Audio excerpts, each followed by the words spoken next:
Expert से जान लेते हैं बाजार की शुरुआत पर उनके ओपनिंग ट्रेड्स क्या हैं। शरण, शुरुआत आपसे करेंगे, बताएं कौन से स्टॉक्स हैं इस वक्त आपके रेडार पर। तो आज के रेट में तो सेक्टर वाइज तो निफ्टी आईटी आउट परफॉर्मर रहेगा, मगर मुझे लग रहा है स्टॉक काफी 1 से 2% चल चुके हैं, तो नेक्स्ट बेस्ट सेक्टर मुझे निफ्टी मेटल सेक्टर लग रहा है। और आज मेरे दोनों पिक्स वहां से ही रहेंगे। आप नेशनल एल्यूमिनियम का जुलाई फ्यूचर्स खरीदिए। स्टॉप लॉस रहेगा ₹4। स्टॉक का प्राइस चल रहा है अराउंड 194, टारगेट रहेगा 198 टू 202 के लेवल्स के लिए।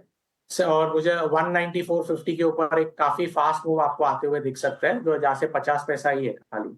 सेकेंडली, वेदांता का जुलाई फ्यूचर काफी अच्छा लग रहा है। अपने पिछले हाई को ब्रेक करने को ट्राई कर रहे हैं, तो आप वेदांता के फ्यूचर में बाय कीजिए जुलाई फ्यूचर में अराउंड 474 के लेवल। स्टॉप लॉस रहेगा सिर्फ ₹10, 464। टारगेट रहेगा 484 टू 494 के लेवल से। ये short term to positional trade रहेंगे दोनों, बट स्ट्रिक्ट जरूर स्टॉप लॉस के साथ ही ट्रेड कीजिए। On a short term to positional basis ये ट्रेड्स आते हुए शरण की तरफ से वेदांता के स्टॉक प्राइस पर नजर जरूर रखें। 1.25% की तेजी के साथ स्टॉक में 471 के लेवल्स पर फिलहाल कामकाज देखने को मिल रहा है। निमेश, आप बताइए आपकी तरफ से ओपनिंग ट्रेड्स क्या होंगे? मानसी, आईटी स्पेस से मैं जाऊंगा और इंफोसिस के अंदर एक ब्रेकआउट आया है। मेरा मानना है कि एक अच्छा ब्रेकआउट है और आज के दिन के लो से यानी करीब 1615 का एक स्टॉप लॉस लगा के स्टॉक में ऑलरेडी 2% का रनअप आ चुका है, तो इसलिए इंट्राडे ट्रेड नहीं है, पोजिशनल ट्रेड है।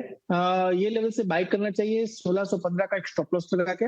और मेरा मानना है कि ऊपर में 1680 से 1700 तक के लेवल इन्फोसिस में शॉर्ट टर्म में देखने को मिल सकते हैं। तो इन्फोसिस यहाँ से काफी स्ट्रांग लग रहा है, पूरा आईटी पे स्ट्रांग लग रहा है, तो इन्फोसिस के साथ मैं बाय करना चाहूंगा। आईटी पैक आज परफॉर्म कर रहा है। आईटी इनफैक्ट टॉप कंट्रीब्यूटर और एफएमसीजी से बिकवाली हाथ लगी है। इन्फोसिस इस वक्त निवेश के रेडार पर 1641 के लेवल, 2.25% की तेजी यहां से और तेजी एंटिसिपेट की जा रही है। हरीश, आप बताइए आपके ओपनिंग ट्रेड्स में कौन से शेयर्स शामिल हैं? मानसी, जैसे आईटी में अच्छा खासा मोमेंटम पकड़ा हुआ है, तो उसमें एक छोटा स्टॉक है जो कंपनी का, जो है बी सॉफ्ट। अगर बिरला सॉफ्ट है, बिरला सॉफ्ट में देखा जाए तो क्लियरली एक ट्रायंगल ब्रेकआउट बनाया हुआ है, तो वहां से आज ऑलमोस्ट 1.5% का गेंस दिखाई दे रहा है। मुझे लग रहा है कि यहाँ से मोमेंटम बिल्टअप हो सकता है फर्दर। मुझे लग रहा है कि ऊपर के ओर 480 490 तक के लेवल्स भी देखने मिल सकते हैं बिरला सॉफ्ट में, तो करंट लेवल से बाय करना चाहिए। और स्टॉप लॉस बहुत छोटा आ रहा है एकदम से, 420 का स्टॉप लॉस मेंटेन करना चाहिए। और मुझे लग रहा है कि ऊपर 480 से लेकर 490 के लेवल्स देखने मिल सकते हैं 1-2 ट्रेडिंग सेशंस में, तो बिरला सॉफ्ट में मेरा बाय का रिकमेंडेशन रहेगा आज के लिए।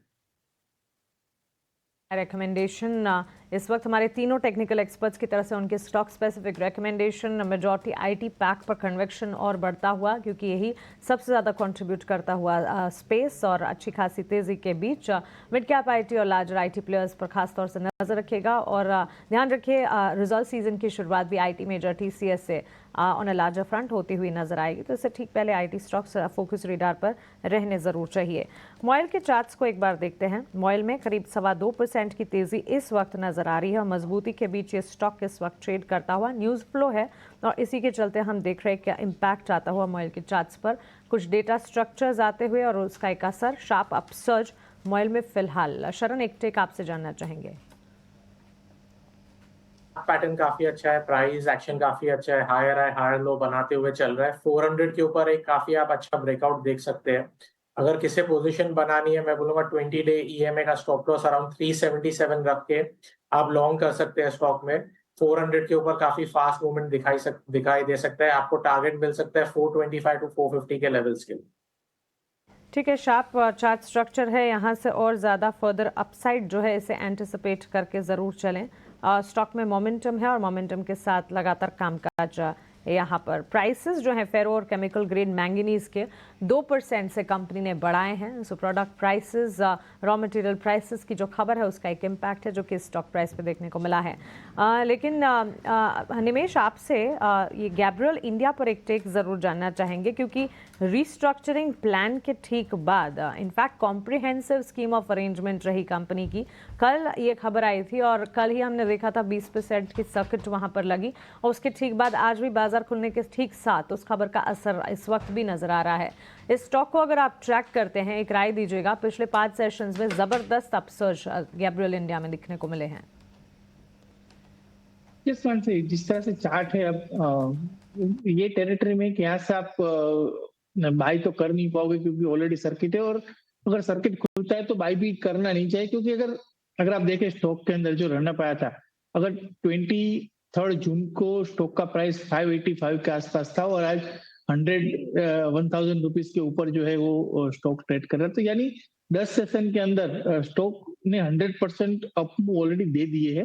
तो यहाँ से मेरा मानना है कि अगर आपके पास है तो बने रहिए, फ्रेश पोजीशन यहाँ से नहीं लेनी चाहिए, कंप्लीटली अवॉइड करना चाहिए, और अगर सर्किट खुलता है तो स्टॉक में प्रॉफिट बुकिंग भी देखने को मिल सकता है।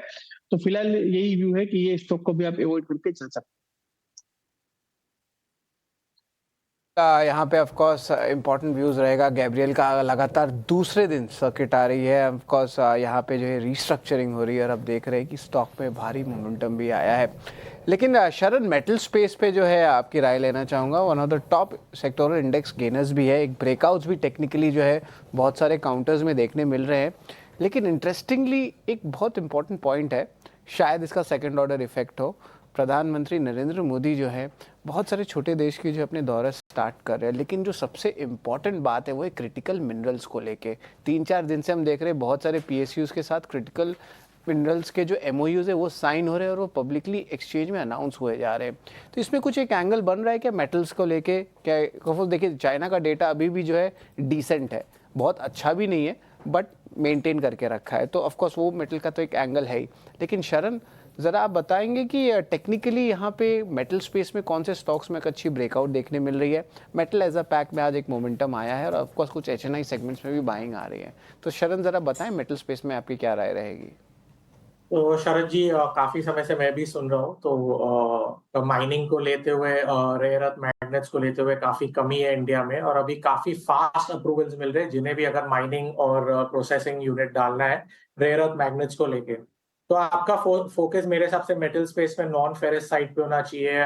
जो कंपनियां बेसिकली पहले ही माइनिंग करती है, कॉपर हो गया आपका हिंदुस्तान कॉपर, नेशनल एल्यूमिनियम, और दूसरी कंपनी जो फास्ट एक्सपैंड कर सकते हैं और माइनिंग के लिए जा सकते हैं। इसके लिए आज भी मेरे दोनों टॉपिक आप देखो तो बेसिकली वेदांता और नेशनल एल्यूमिनियम के तरफ ही है। मुझे लग रहा है इन्हें काफी इजी होगा आगे चल के एक्सपैंड करने, माइन खरीदने के लिए और माइनिंग करने के लिए, और उसे प्रोसेस करने के लिए इनकी टेक्नोलॉजी भी काफी already, because they are in the business, they can easily expand. तो ये साइड पे आप ज्यादा फोकस करें, नॉन फेरस साइड पे जो कंपनियां फास्ट एक्सपेंशन कर सकती है आने वाले समय में। तो मुझे लग रहा है इनमें आपको बहुत पॉजिटिव न्यूज को देखने को मिल सकते हैं आने वाले महीनों में।